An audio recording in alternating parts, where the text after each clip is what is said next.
Assalamualaikum warahmatullahi wabarakatuh. Waalaikumsalam warahmatullahi wabarakatuh. Jumpa lagi kawan-kawan semuanya. Selamat datang di podcast POV Librarian, sebuah podcast ya yang menjadi ruang diskusi bagi kita bersama untuk pustakawan maupun non pustakawan gitu ya, mengenai perpustakaan, informasi, dokumentasi dan lain sebagainya. Nah, pada hari ini kawan-kawan semuanya ada saya Lira Redata dan Ibu Utami Beharyadi yang akan memandu diskusi kita.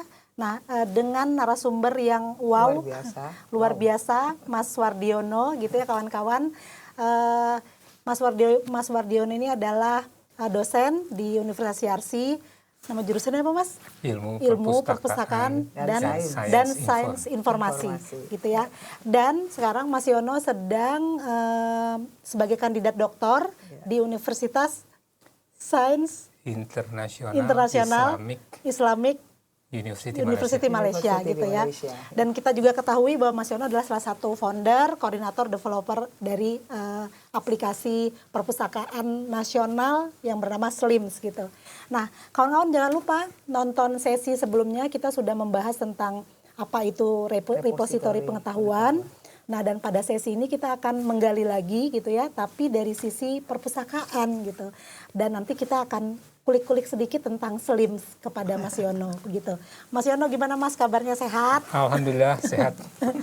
Gimana? Bu Tami sehat ya Bu? Ya, makasih banyak ini suatu balik lagi ya, suatu kebanggaan banget itu bertemu dengan tokoh-tokoh ini, termasuk Lira, masuk ini yang dulunya ya. Saya mahasiswa Ibu loh Bu. Iya betul, ya itu tadi makanya dulu manggilnya Mbak, sekarang Mbah kan ya. Iya, baik. Makasih banyak sudah berada di tengah kita dan tentunya sekarang saya belajar banyak. Ini saya banyak belajar ya dari Lira dan juga dari Wardiono. Oke, Mas Yono, Bu Tami, kita nyambung nih, kita nyambung lagi dari sesi sebelumnya gitu ya, betul. Tentang repositori pengetahuan. Semoga kawan-kawan bisa memahami gitu repositori pengetahuan, dan kalau mungkin kawan-kawan mau ikut terlibat ya Bu, boleh komen-komen tuh di YouTube-nya kita ya. Nah, mungkin kami sangat membutuhkan dan mencerahkan untuk dan mengelaborasi hasil diskusi kita gitu. Nah, Mas Yono, sekarang boleh ya kita kaitkan ini dengan perpustakaan gitu sebagai profesi kita di pustakawan gitu. Mas, apakah ini saya mulai dulu dari pertanyaan ini, mungkin nanti Bu Tami silakan saja gitu. Apakah Mas perpustakaan yang fokusnya mengelola buku ya Mas? Iya dong. Iya. Walaupun kesempatannya luas ya Mas, bisa nggak hanya buku nih sekarang gitu. Apakah sudah bisa disebut repositori pengetahuan? Monggo Mas Yono. Gimana Mas? Boleh nggak kita klaim perpustakaan itu repositori pengetahuan kok? Repositori pengetahuan yang tercantum di dalam buku, iya. Tapi repositori yang tersimpan itu bisa dimanfaatkan atau tidak? Jadi kalau cuma disimpan doang, apakah dipajang dan jadi gitu ya? Disimpan tapi pemanfaatannya bagaimana nih ya? Gitu ya. Usingnya bagaimana nih ya? Bisa kita memastikan di perpustakaan itu pengetahuan yang sudah ada di dalamnya itu bisa termanfaatkan. Bukunya dibaca, bukunya menghasilkan tulisan baru, menghasilkan resensi buku gitu kan, dokumen baru, artikel baru atau apapun. Bisa nggak perpustakaan kita menghasilkan sesuatu yang baru dari yang ada di dalam? Kalau itu sudah, itu level yang paling bawah tuh ya. Bahwa perpustakaan sudah jadi repositori pengetahuan. Tapi kalau repositori cuman nyimpen, minjemin, terus sudah selesai gitu, tidak juga mendorong bahwa habis minjem ini coba buat ringkasannya, buat dong tulisan tentang ini kan ada begini-begini. Kalau nggak sampai ke sana ya cuman storage. Jadi habis baca ini harusnya ada sesuatu yang baru ya. Yang dihasilkan dan itu dikembalikan lagi ke perpustakaan. Bisa nggak? Harus kembali lagi Mas ke perpustakaan. Iya dong. Kalau kan nanti ya perpustakaan cuman pengetahuan di situ-situ aja kan. Tentu harapannya ada tips atau saran dari bagaimana supaya itu tadi. Saya ngelihat itu sederhana nih. Kalau misalnya kita baca di medsos, ya kan, apa yang dilakukan? Kasih jempol. Like dan segala. Tanggapan kan? Itu sekarang, boleh itu dikatakan dua arah tuh ya. Iya. Nah, sekarang habis baca buku, habis minjem buku, mintalah Tanya, apa ya. ininya Apa pendapat mereka. Anda, Iya, gitu. buku ini perlu disimpan nggak sih? Bagusnya buat siapa sih sebenarnya, dan seterusnya dan seterusnya. Iya. Masukin itu bagian dari katalog kita, OPEK kita gitu kan. Artinya kan orang yang baca juga, oh iya benar ya buku ini bagus nih buat si Anu, buat si Anu. Artinya itu juga berarti inisiatif dari pustakawan lagi gitu ya kan ya, dan itu yang Dan teman-teman mungkin pustakawan ya. kalaupun itu tidak apa ya, kalau sudah berbasis IT, maka itu kan tinggal dibikin kan. Iya. Setiap dia ngembaliin gitu kan, maka otomatis selalu ditanya misalnya, apa pendapat Anda Tentang buku ini. kan sama kan, kalau kita habis buka website juga kadang kan muncul, bagaimana pendapat kamu, dapat bintang berapa nih, bintang 3, 4 gitu kan. Beratus-ratus lagi ya.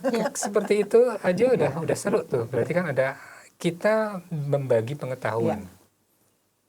Dari dokumen-dokumen buku-buku yang ada, kita ngasih tahu orang ini loh, kalau ada orang baca ini maka kira-kira lo dapet ini nih. Dan kalau orang yang bilang begini ternyata juga bacanya baca yang ini, link lagi dan terusnya. Banyak itu bisa dikerjain sebenarnya. Bukan hanya nunggu orang datang terus pinjemin buku doang gitu loh. Dan itu secara sistem bisa dilakukan Bisa, kan itu bisa banget. Beli komentar Anda gitu Iya. mengenai apa yang tadi yang buku yang Anda pinjam gitu ya kan. Lama, apalagi kalau diiming-imingi dengan nanti nanti akan kami beri hadiah. Ya, gitu Reward ya, reward. Ya, reward. Menarik itu.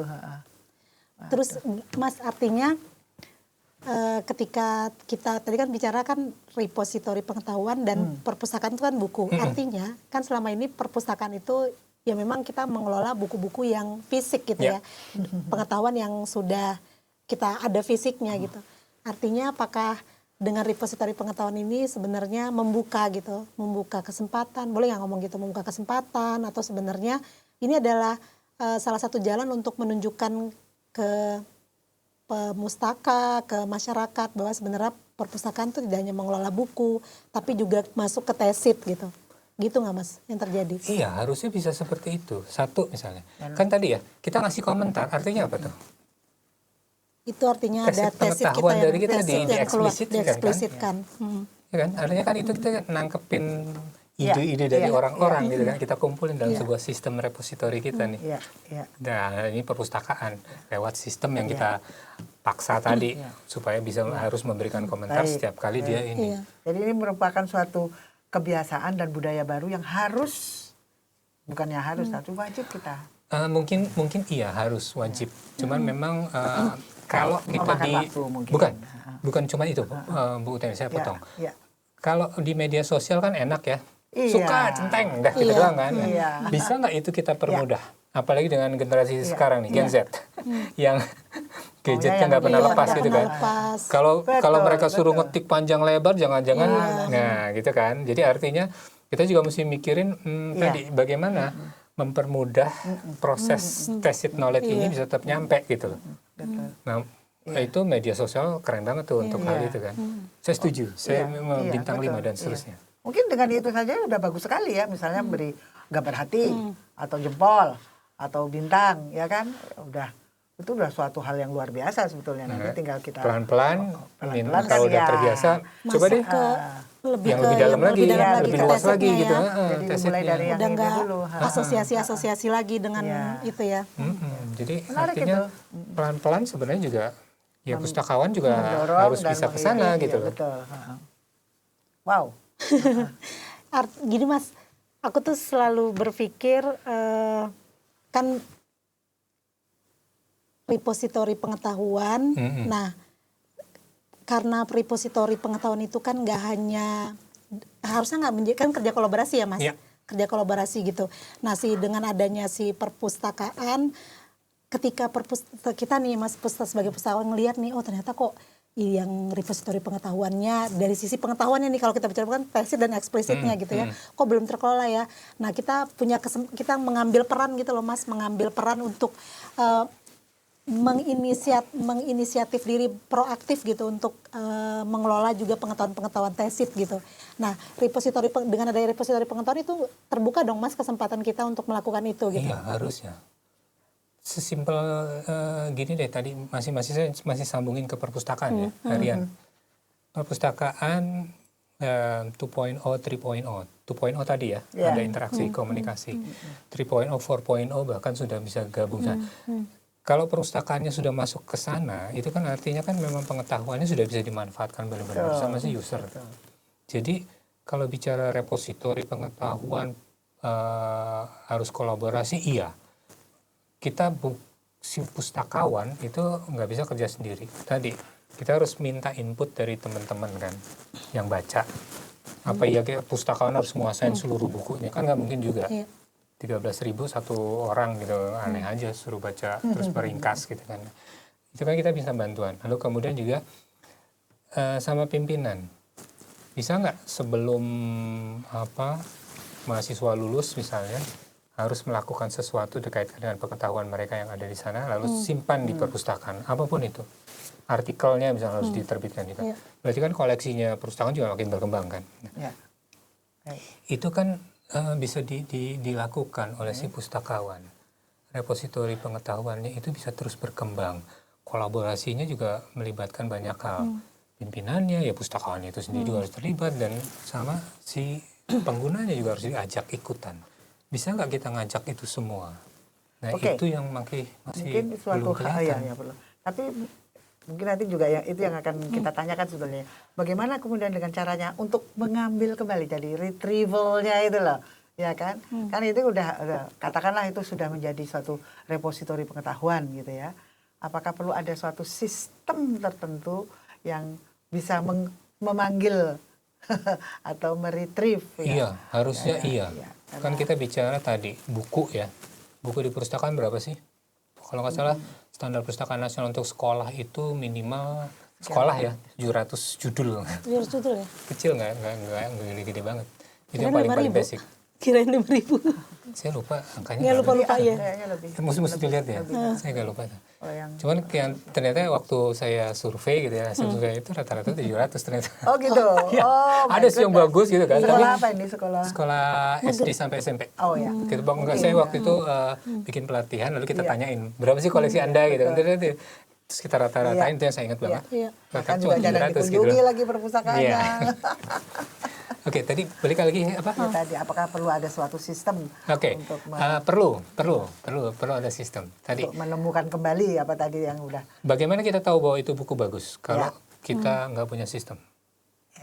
Ya artinya ini repositori pengetahuan repositori pengetahuan di perpustakaan dalam kaitan dengan retrieval itu kualitas metadata dan klasifikasinya harus bagus gitu ya Mbak. Gitu ya. Gimana kita mau cari bahwa buku ini ternyata cocok buat saya tanpa saya harus bukain satu-satu? Iya. Artinya kan keterwakilan buku itu bisa nggak keterwakilan seluruh buku ditampilkan dalam metadata yang ditampilkan dalam katalog kita, dalam OPAC kita. Itu udah sebuah sistem tuh. Tidak harus dengan komputer mungkin.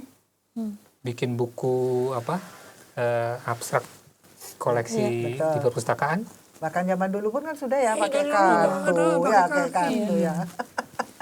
Yang disimpan bukan cuma judul deskripsi metadatanya, tapi juga abstraknya. Iya. Terus juga komentar-komentar dari orang-orang yang sudah baca. Gimana itu masukin? Iya. Kalau itu bisa masuk semua, maka otomatis ya kebentuk tuh pengetahuan harusnya dengan sistem yang sederhana. Sekarang memang dengan teknologi informasi itu semua dimungkinkan. Software-software yang open access, software-software yang berbayar pun itu semua rata-rata sudah istilahnya sekarang sudah integrated ya, integrated library system gitu kan. Dari mulai ngolah buku, kemudian transaksi peminjaman, keanggotaan, bahkan juga ditempelin tadi kalau perpustakaan membuka ruang diskusi, pesen ruang diskusinya juga lewat sistem di perpustakaan gitu kan, sehingga kita bisa tahu bahwa perpustakaan kita ini ternyata dipakai loh untuk sekian banyak diskusi sebulan. Nah, diskusi itu apa kan bisa tesit kan di dalamnya, bisa menghasilkan pengetahuan baru kan buat yang ikut diskusinya. Dan juga tadi ada sudah memberi komentar buku ini luar biasa itu kalau sistem. Nah, gitu. Jadi sistemnya itu sendiri sistem ini ya perlu kita bisa dimanfaatin gitu loh dengan integrated library systemnya. Tadinya di sini AI ya, kalau kita kaitkan dengan AI Mas. Kalau dikaitkan dengan AI itu kan sekarang udah mulai banyak tuh ke Mas Yono, maksudnya orang punya repositori pengetahuan boleh buat bikin AI yang buat institusi sendiri gitu kan udah mulai banyak tuh Mas. Betul.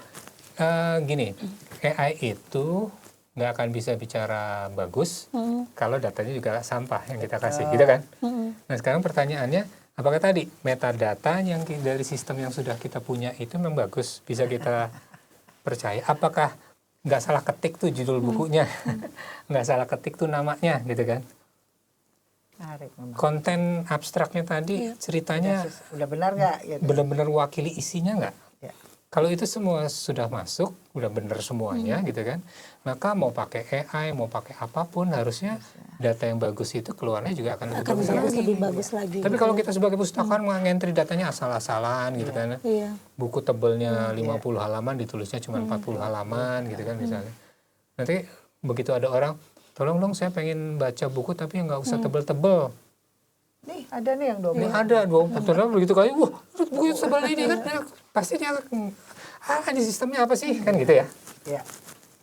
Sama juga, saya mau cari subjek ini dikasihnya begini, wah banyak, kayaknya kebanyakan saya mau pilih yang ini, ternyata isinya bukan yang dia butuhkan. Maaf. Kalau yang ya kita mungkin langsung masuk ke yang retrieval system tadi itu Iya. gitu ya. Kita tahu bersama lah dulu kita punya aplikasi perpustakaan bukan dari nasional gitu, dari UNESCO. UNESCO gitu ya, maksudnya dari luar ya. ISIS. Ya dari luar gitu. ISIS. Nah, artinya kalau kita kaitkan repository itu dengan aplikasi-aplikasi yang berkembang gitu. Nah, apalagi Mas Yono kan salah satu founder dari Slims gitu ya, kehadiran Slims itu menurut ya satu kebanggaan gitu ya, satu kebanggaan karena itu produk nasional gitu. Nah kaitannya nih Mas, artinya lahirnya aplikasi, kita langsung jelas sebut ya Slims gitu, itu akan memperkuat nggak Mas proses perjalanan repositori pengetahuan kaitannya dengan perpustakaan gitu? Satu, kemarin kita diskusi juga dengan teman-teman dari Kemdikbud. Oke, Slims atau aplikasi perpustakaan apapun itu kan tujuannya untuk mempermudah kerjaan pustakawan, ya, mendukung. Dan mempengaruhi kualitas metadata tadi kan Mas. Dan juga berarti kan berdampak kepada pemustaka. Betul. Kan? Problemnya kemudian, misalnya saya ambil contoh aja, real di lapangan. Sistem itu bisa melakukan copy cataloging. Oke, iya betul. Ya kan? Ya. Dalam satu hari, untuk ngolah buku 1000, saya bisa dapat 300. Cukup dengan copy cataloging. Kalau datanya semua lengkap, ya kan? Ya. Dari perpustakaan yang lain. Nah, kemudian, apakah kalau kita kerjain manual yang 1000 buku, mungkin butuh 1 bulan. Kita menghemat 29 hari. Apa yang akan kita lakukan, si pustakawan? Kalau ngerasa bahwa si pustakawannya, udah berarti gue punya waktu santai 29 hari gitu. Lalu, apakah itu sukses tuh berarti? Otomasinya itu kan sebenarnya otomasi itu dilakukan supaya kerjaan yang sifatnya repetitif berulang kali gitu ya, clerical, itu kan bisa dikurangi sehingga pustakawan punya waktu lebih untuk melakukan hal yang lebih baik, yang lebih betul dengan mengembangkan pengetahuan dan segala macam. Tapi kalau kita pakai itu hanya untuk sekedar supaya kita bisa pulang cepat, pustakawannya tujuannya belum sampai tuh Mas. Nah balik lagi kan, pustakawannya memang mau maju atau enggak? Di situ yang kalau saya lihat ya. Tapi itu juga ternyata kaitannya lagi ke akreditasi perpustakaan. Yang masih melihat bahwa kinerja pustakawan, salah satunya, enggak semua. Salah satunya ada parameternya adalah berapa jumlah buku yang sudah dikatalog.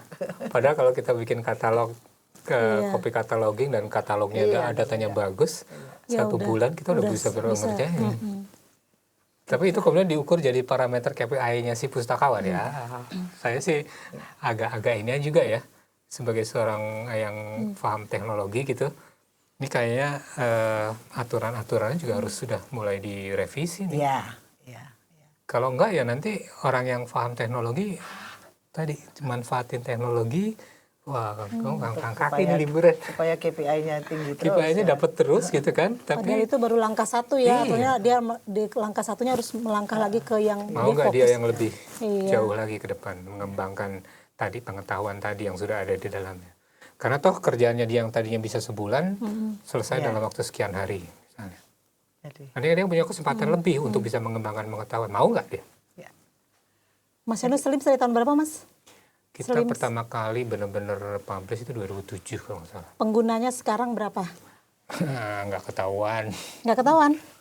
Kalau yang ngedownload itu data saya terakhir sudah hampir 500.000 Wow. ngedownload. Dan Itu artinya bisa negara-negara- nggak kita klaim bahwa Slims itu selain sebagai sebuah aplikasi, tapi juga sebenarnya salah satu bentuk repositori pengetahuan Indonesia gitu. Bisa nggak kita klaim sebagai itu? Dengan ratusan ribu pengguna atau bukan, data apa, informasi data, pengetahuan yang terkumpul di data, situ ya, gitu. Masalahnya adalah dari yang sekian banyak itu, ada nggak satu tempat yang bisa nampung semua data jadi satu portal? Saat ini belum. Nggak ada, belum ada. Terpisah-pisah ya. Iya, kayak misalnya dulu kita punya OneSearch ya, untuk Iya, seluruh iya. perpustakaan gitu kan. OneSearch, iya. Itu kan sebenarnya satu portal yang menarik tuh, bahwa itu bagian dari upaya untuk mengkonsolidasikan pengetahuan yang ada di seluruh perpustakaan gitu loh. Iya. Tapi ini ya nggak tahu deh, mungkin Sudah ada nggak langkah-langkah untuk ke sana? OneSearch itu salah satu yang menarik sebenarnya. Bukan untuk yang ini, yang tadi yang Untuk gabungin Slims. itu dari Slims. Kita masalahnya kita kan mulainya kan dari apa ya? Iseng-iseng, bukan sebuah lembaga gitu ya. Ini butuh anggaran gede nih, Mbak. Untuk ngumpulin data aja kita butuh support sebenarnya. Nah, ada nggak lembaga yang memang mau bantuin? Toolsnya sudah ada. Ya, Kita sudah punya yang namanya sistem UCS, Union Catalog System. Union Catalog System, ya. Itu akan otomatis Itu belum narik bisa dikatakan repositori pengetahuan, Mas Yono. repositori pengetahuan yang pada level yang paling basic ya, Level paling berbagi basic data ya, ya. berbagi datanya itu ya. Karena udah iya kan, udah Bahwa bisa kita berbagi bisa data. tahu dengan cepat pengetahuan. Iya, Oke, iya. ternyata bukunya misalnya ya. Ini ada di sini, ada di sini, ada di sini. Betul. Lebih jauh lagi ke depan, jangan-jangan kita bisa bikin kalau katalog induk ini atau apapun itu namanya juga mencatat transaksinya dari. Artinya apa? Iya. Jadi Iya. Buku A ini ternyata di sudah seluruh Indonesia telah dibaca oleh sekian. orang. Artinya jangan-jangan juga kita bisa lihat di Jakarta subjek yang paling Digemari. dominan dibaca dimanfaatkan oleh di perpustakaan sekolah atau perpustakaan apapun itu dari data itu adalah tentang ABCD. Iya. Oh, kalau di Aceh itu ngomonginnya pertanian. Kalau di sini ngomonginnya Iya. perkebunan. Dan di ini sini nanti ngomongin bisa tentang dimanfaatkan oleh yang siapapun. lembaga-lembaga terkait, Itu. ya kan, untuk meningkatkan juga perekonomian misalnya apa gitu. Setuju. Wow. dari awal udah kebayang belum sih Mas Yono? Itu Mas udah Yono kebayang. dan Itu Kak udah Hendro kebayang. dan teman-teman lainnya di Makanya kita Developers bikin kan sistem terbayang ya? katalog. Cuma kan masalahnya, ya memang tadi ya, kalau kita bicara transaksi kita kumpulin seluruh Indonesia gitu kan dengan sistem. Kan itu ada privacy, gimana kita batasinnya. Oke, saya tahu bahwa perpustakaan A anggotanya ada sekian, apakah kita perlu sampai tahu nama-namanya? Kan nggak perlu. Nah itu kan artinya harus ada sistem yang mengamankan itu. Ya kan?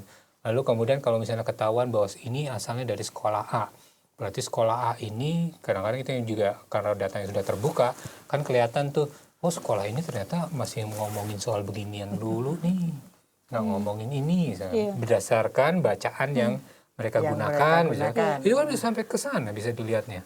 Artinya juga bisa kita sasar tuh kalau memang mau niat gitu ya, entah mau jualan kah, entah untuk memperbaiki kah, gitu dari data transaksi tadi misalnya. Dan itu sudah terjadi atau belum? Idenya sih udah ada, tapi kita masih belum bisa berani nerapin sebenarnya. Karena itu tadi ya, kita masih lagi mikir, mungkin kalau kayak di Eropa kan GDPR ya, General apa?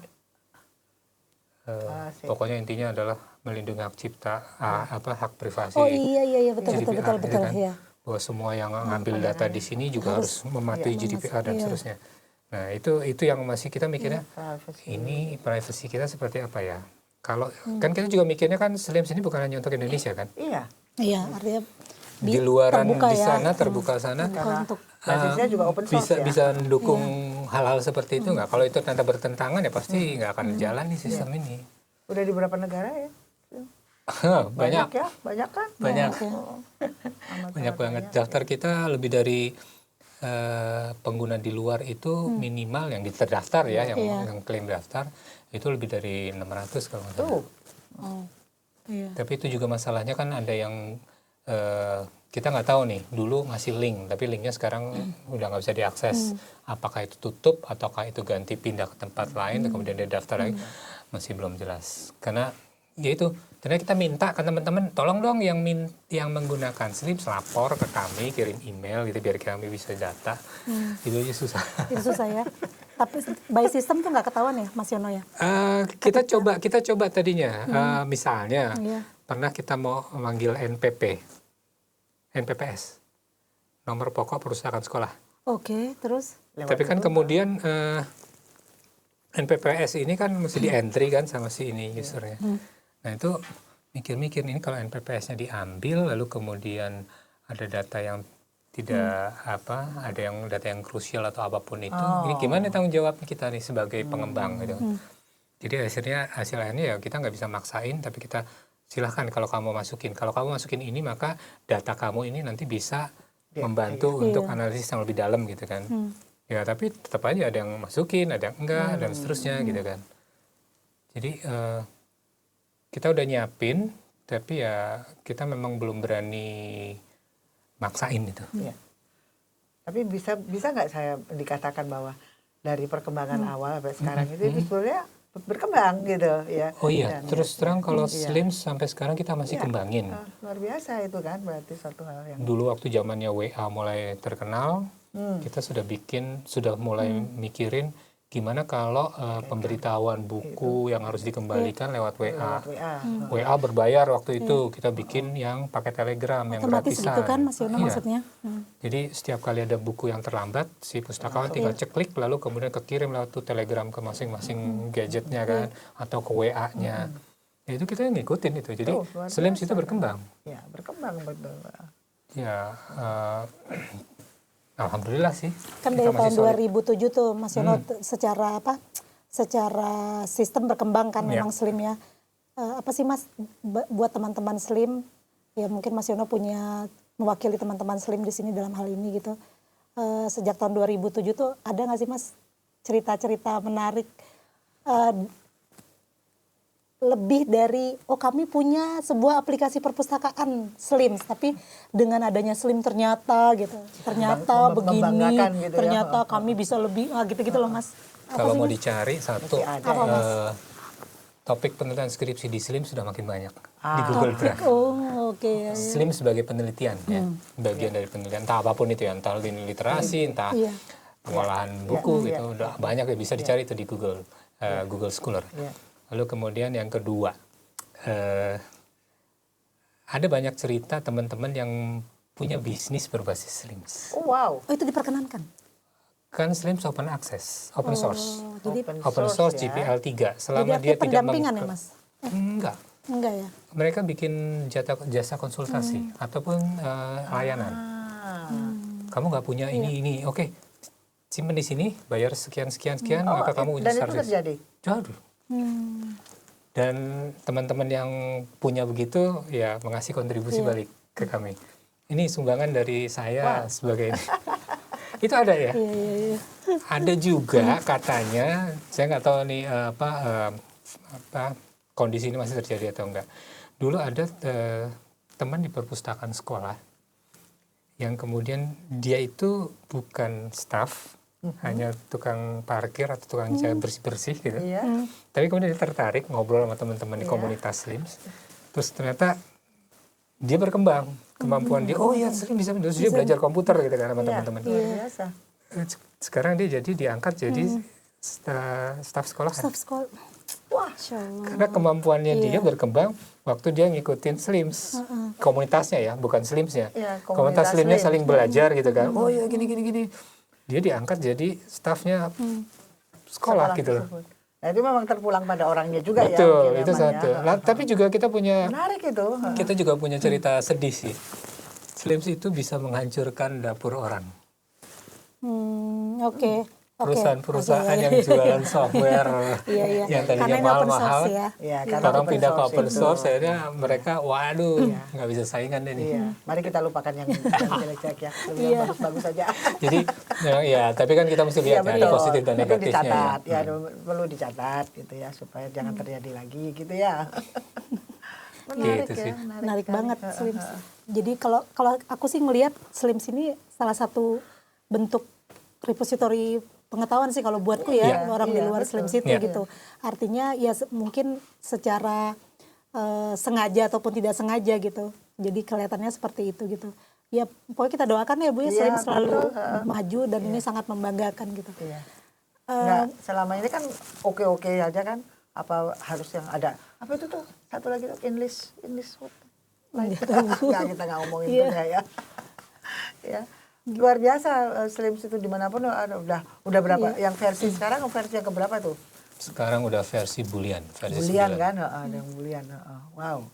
Bahkan teman yang di Poltekkes sudah mencoba memanfaatkan AI ngobrol dengan si Slims. Oh, menarik. Tapi itu tadi karena dia memang senang utak-atik gitu kan. Otak-atik ya. Iya, iya, iya. Tapi ya kan hanya baru sepersekian dari sepersekian. Luar biasa ya, jadi dia iya. Ya balik lagi tadi isi pustakawannya mau nggak sih memanfaatkan ini, mau nggak dia open minded dengan apa kemudahan yang ditawarkan, kelebihan yang ditawarkan, sebenarnya dia punya kesempatan untuk berkembang lebih jauh. Nah tinggal mau dimanfaatin apa enggak. Menarik. Mas Yono, ini jadinya kan sekarang udah di era digital ya kan, kita repository tandanya juga ada repository digital gitu. Nah kalau kita kaitkan dengan kita nih pustakawan gitu, secara soft skill dan hard skill sumber daya manusia pustakawan dalam menyiapkan itu gitu loh Mas, menyiapkan diri untuk bisa mengelola repository pengetahuan yang digital maupun yang tidak digital, non digital tuh apa Mas? Soft skill dan hard skillnya yang harus kita siapkan nih gitu. Oke, saya klaim dulu sebentar ya. Tadi kita ngomong banyak tentang Slims, bagian dari repository. Oke, kalau ngomong repository biasanya orang larinya kan ke perpustakaan digital ya. Iya. Nah, Slims itu bukan 100% perpustakaan digital. Oke. Slims itu adalah manajemen aplikasi manajemen pengelolaan perpustakaan. Meskipun dia bisa untuk mengelola koleksi digital, tapi dia bukan perpustakaan digital. Tidak sepenuhnya, bukan. Itu harus tidak bisa dikatakan bahwa ini adalah perpustakaan. Betul, karena masih banyak orang mengklaim begitu sudah pakai Slims, saya sudah punya perpustakaan digital. Jadi itu salah besar. Iya. Padahal itu Slimsnya itu dianggap perpustakaan digital ya Mas. Padahal itu bukan gitu. Jadi Slims lebih memang ditujukan untuk pengelolaan perpustakaan. Pengelolaan Itu satu. Jadi itu saya klaim dulu ya, supaya nggak salah paham. Terus yang kedua tadi dikaitkan dengan repository si pustakawannya. Iya nih Mas, apa nih Mas yang kita harus siapkan? Hard skill sama soft skillnya apa nih? Saya di universitas saya di RC itu susah sekali nemu anak-anak yang memang senang ngulik. Yang senang ngulik-ngulik gitu. Jadi yang senang ngutak-ngatik Slims itu nggak banyak. Jadi kalaupun dia tertarik, mungkin tertariknya karena tugas, karena ini. Tapi yang benar-benar sampai kemudian dia mampu mengembangkan, memberikan kontribusi terhadap Slims, apapun itu nggak banyak. Jadi saya agak ragu apakah dengan teknologi, kita tidak hanya bicara dengan Slims ya, pustakawan di Indonesia ini dikaitkan dengan pengembangan teknologi, apakah masih bisa keep up? Itu yang saya takutin. Dari S1 perpustakaan yang tertarik dengan IT itu terbatas. Kalau nantinya cuma jadi user ya berarti tinggal tadi ya. Tapi kalau ikut mengembangkan repository ini ke depannya sampai bisa menghubungkan perpustakaan dengan database akademik dengan sistem AI-nya mereka, itu saya masih ragu terus terang. Karena jumlahnya kita yang seperti itu pustakawannya masih sedikit. Iya. Ada nggak mungkin peran dari katakanlah dari asosiasi profesi yang mungkin bisa mendorong ini juga ya? Harusnya sih begitu ya, harusnya sih begitu. Tapi kemudian juga yang saya lihat di perguruan tinggi sendiri semuanya rata-rata pragmatis. Yang diajarin adalah how to. Oke. Why-nya masih kurang. Ya, enggak, ya. Padahal kan kalau S1 kan bukan tukang kan, dia kan harus bisa tahu kenapa saya mesti ngentri data, judulnya begini, anak judulnya mesti lengkap, harus lengkap. Dia kan harus paham itu. Iya. Tapi why-nya itu kadang-kadang kita masih lemah ya. Mungkin itu salah apa ya? Salah pendidikan kita juga ya, belum sampai ke sana mendorong why. Karena rata-rata di perpustakaan masih ke how to. Itu yang sekarang sih sudah ada S2, ada S3 ya. Nah, itu menarik tuh. Dan S2-nya saya berharap juga bukan lagi ngajarin how, tapi why-nya harus lebih dalam gitu kan ya. Nah, dari situ mungkin kita bisa mulai berharap ke depannya teman-teman pustakawan sudah mulai lebih Punya ya tadi. lebih maju lah. Punya kemampuan untuk Bukan hanya jadi how to-nya doang, jangan jadi tukang gitu. Harus mulai membangun keinginan untuk Kompetensinya dia kompetensi sendiri, untuk. ya. Oke. meningkatkan. Baik. Aduh, Waktunya luar terbatas biasa. banget nih, Iya nih, Mas Yono, Bu Tami, Iya, betul. gitu. Tapi Iya. menarik sekali diskusi kita. Kita udah membahas ini panjang gitu ya. Bahkan ini adalah sesi kedua bisa dikatakan Iya. seperti itu. Dari repositori pengetahuan itu apa, lalu bagaimana kita kaitkan repositori pengetahuan itu dengan perpustakaan gitu. Dan tadi kita juga singgung dikit tentang Sedikit SLIMS mengenai gitu ya, SLIMS menarik sebagai ya. salah satu Ini apa bisa ya. menginspirasi banyak kawan-kawan dan ini Iya. bisa memantik lah ya. Iya. Memantik kita semua untuk memperdalam Iya. lagi tentang repositori pengetahuan gitu ya, dan mungkin tentang teknologi informasi di perpustakaan begitu. Begitu ya, Mas Yono, ada yang mungkin mau yang disampaikan dulu, mungkin penyemangat nih buat pustakawan. Iya, gini, kalau saya sih ya, teknologi informasi kan terus berkembang. Jadi jangan takut jangan takut ngutak-ngatik, itu poin pentingnya sih. Ya tentu jangan sembarangan juga gitu ya. Jangan yang diutak-atik database-nya perpustakaan yang sudah jalan gitu. Main-mainlah sendiri dengan ininya sendiri, kemampuannya buat coba-coba gitu ya. Jangan ngandalin juga orang lain untuk memahami kita juga gitu loh. Sebagai pustakawan ya harusnya itu pengetahuan itu ada di depan mata kita gitu. Dalam bentuk buku, artikel, database gitu kan. Tinggal bagaimana kita mau memanfaatkan itu untuk pengembangan pengetahuan tadi. Baik, baik. Mendorong bahwa itu bisa berkembang menjadi pengetahuan baru. Ya, Itu sih. ya, baik. Intinya berubah ya, ya. berubah dan berkembang, bertumbuh gitu. Tadi sudah ya sempat yang mengenai hard skill dan soft skillnya kira-kira apa gitu. Sudah tadi Bu. Sudah ya. Iya. Gitu. Ya, baik. Baik, terima kasih banyak kawan-kawan. Sampai jumpa lagi. Assalamualaikum. Terima kasih. Assalamualaikum. Waalaikumsalam.